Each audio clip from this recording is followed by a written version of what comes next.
विश्रांतीनंतर संदेश वार्तामध्ये आपले स्वागत। वळूया पुढील बातमीपत्रकाकडे।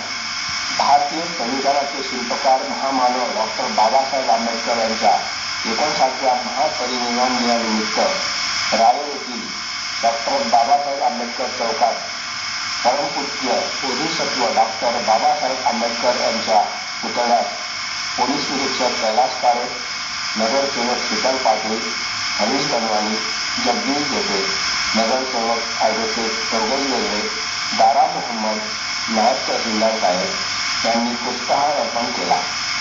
यावेळी मेणबत्त्या लावून नागरिकांनी विनम्र अभिवादन करीत आदरांजली वाहिली। यावेळी सामूहिक श्रीशरण पंचशील अष्टगाथा घेतली। या प्रसंगी पंकज वाघ, गणपत शिंदे, सुरेश पाटील, डीएन तायडे, प्रदीप तायडे, दीपक तायडे, विकास साळुंके, बाळू तायडे, महेंद्र गजरे, शंकररत्न दामोदरे, रवींद्र अटकाळे, दिलीप कांबळे यांच्यासह मोठ्या संख्येने नागरिकांनी अभिवादन केले।